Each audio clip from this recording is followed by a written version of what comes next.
अध्याय 4 दिव्य ज्ञान। श्री भगवान ने कहा, मैंने इस अमर योग विद्या का उपदेश सूर्यदेव विवासवान को दिया और विवासवान ने मनुष्यों के पिता मनु को उपदेश दिया और मनु ने इसका उपदेश इक्ष्वाकु को दिया। इस प्रकार यह परम विज्ञान गुरु परंपरा द्वारा प्राप्त किया गया और राज ऋषियों ने इसी विधि से इसे समझा, किंतु काल क्रम में यह परंपरा छिन्न हो गई, अतः यह विज्ञान यथारूप में लुप्त हो गया लगता है। आज मेरे द्वारा वही यह प्राचीन योग यानी परमेश्वर के साथ अपने संबंध का विज्ञान तुमसे कहा जा रहा है, क्योंकि तुम मेरे भक्त तथा मित्र हो, अतः तुम इस विज्ञान के दिव्य रहस्य को समझ सकते हो। अर्जुन ने कहा, सूर्यदेव विवासवान आपसे पहले हो चुके हैं, तो फिर मैं कैसे समझूं कि प्रारंभ में भी आपने उन्हें इस विद्या का उपदेश दिया? श्री भगवान ने कहा, तुम्हारे तथा मेरे अनेकों अनेक जन्म हो चुके हैं, मुझे तो उन सब का स्मरण है, किंतु हे परंतप तुम्हें उनका स्मरण नहीं रह सकता। यद्यपि मैं अजन्मा तथा अविनाशी हूँ और यद्यपि मैं समस्त जीवों का स्वामी हूँ, तो भी प्रत्येक युग में मैं अपने आदि दिव्य रूप में प्रकट होता हूँ।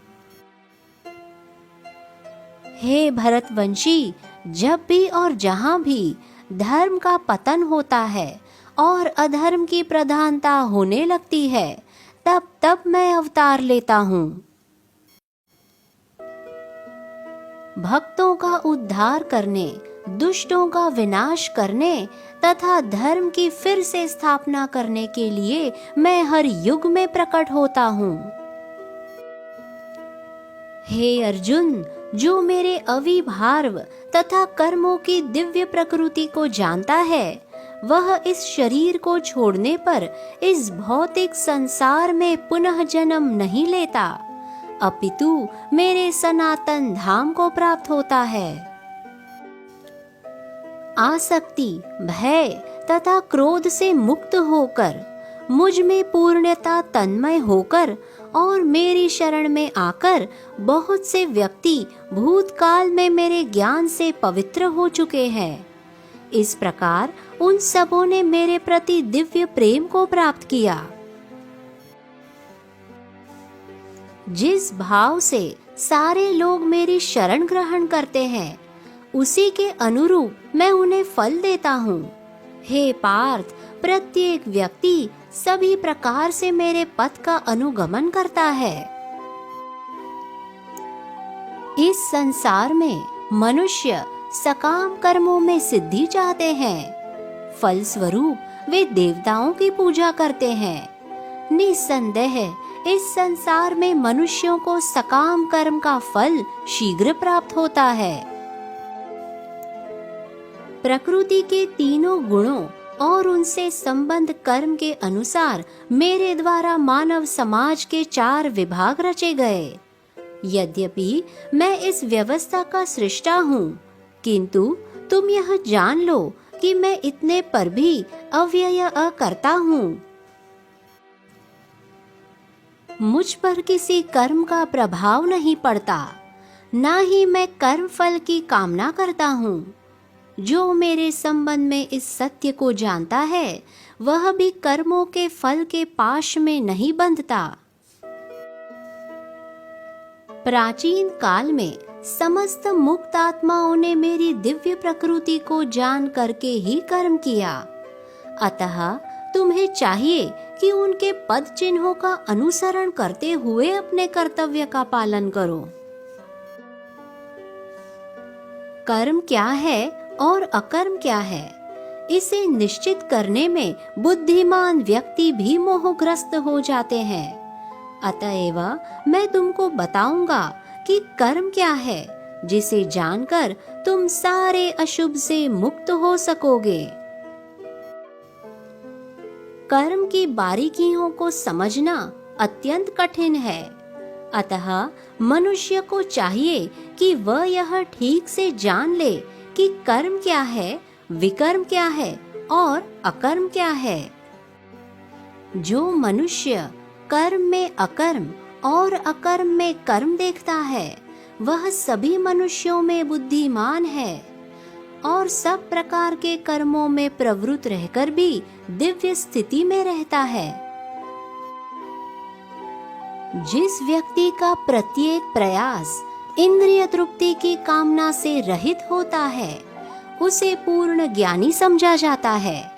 उसे ही साधु पुरुष ऐसा कर्ता कहते हैं, जिसने पूर्ण ज्ञान की अग्नि से कर्म फलों को भस्मसात कर दिया है।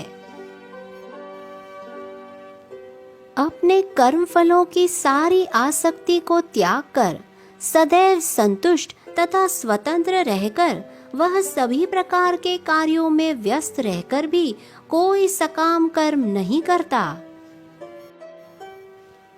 ऐसा ज्ञानी पुरुष पूर्ण रूप से संयमित मन तथा बुद्धि से कार्य करता है, अपनी संपत्ति के सारे स्वामित्व को त्याग देता है और केवल शरीर निर्वाह के लिए कर्म करता है।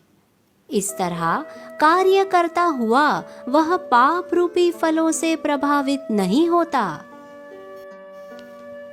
जो स्वतः होने वाले लाभ से संतुष्ट रहता है, जो द्वंद से मुक्त है, जो ईर्ष्या नहीं करता, जो सफलता तथा असफलता दोनों में स्थिर रहता है, वह कर्म करता हुआ भी कभी बंधता नहीं।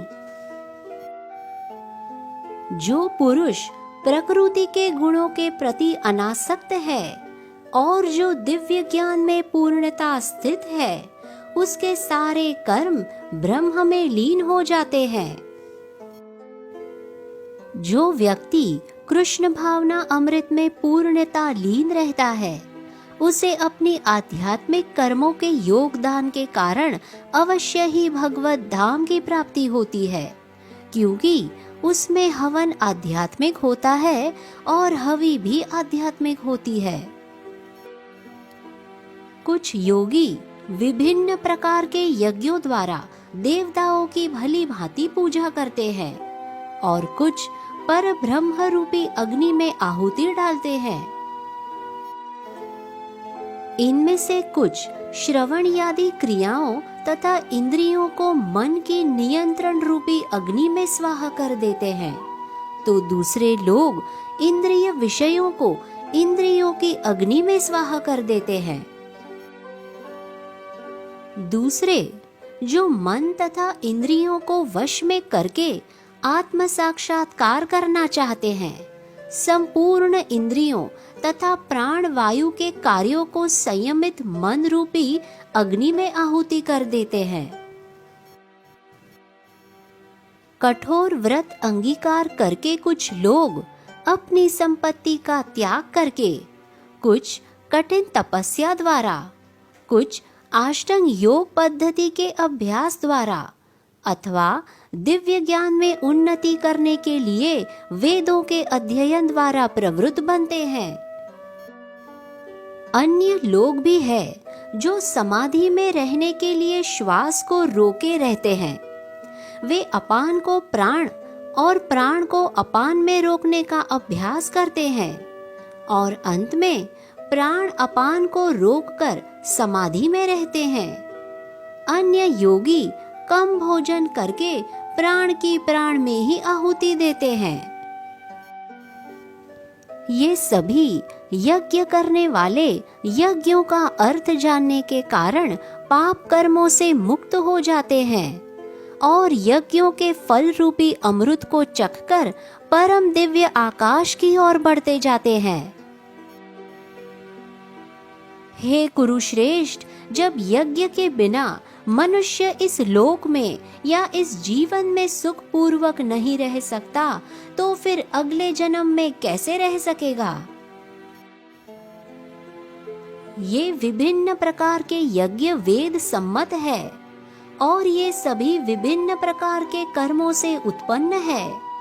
इन्हें इस रूप में जानने पर तुम मुक्त हो जाओगे। हे परंतप, द्रव्य यज्ञ से ज्ञान यज्ञ श्रेष्ठ है। हे पार्थ, अनंतोगत्व सारे कर्म यज्ञों का अवसान दिव्य ज्ञान में होता है। तुम गुरु के पास जाकर सत्य को जानने का प्रयास करो, उनसे विनित होकर जिज्ञासा करो और उनकी सेवा करो। स्वरूप सिद्ध व्यक्ति तुम्हें ज्ञान प्रदान कर सकते हैं, क्योंकि उन्होंने सत्य का दर्शन किया है।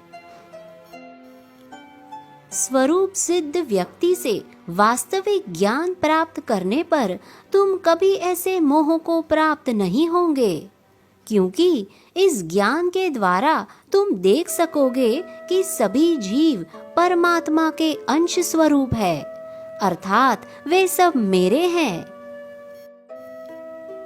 यदि तुम्हें समस्त पापियों में भी सर्वाधिक पापी समझा जाए, तो भी तुम दिव्य ज्ञान रूपी नाव में स्थित होकर दुख सागर को पार करने में समर्थ होंगे।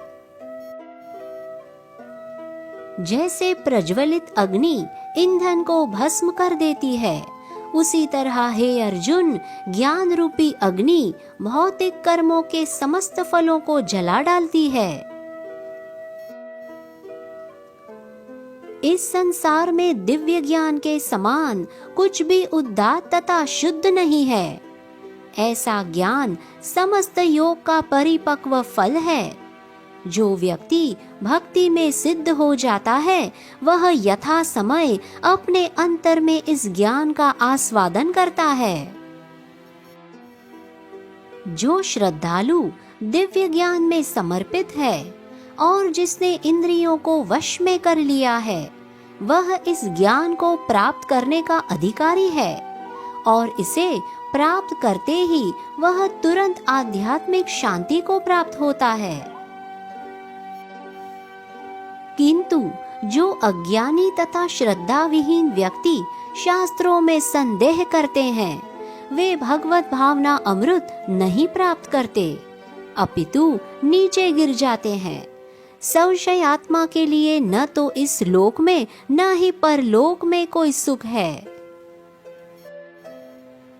जो व्यक्ति अपने कर्म फलों का परित्याग करते हुए भक्ति करता है और जिसके संशय दिव्य ज्ञान द्वारा विनष्ट हो चुके हैं, वही वास्तव में आत्मपरायण है।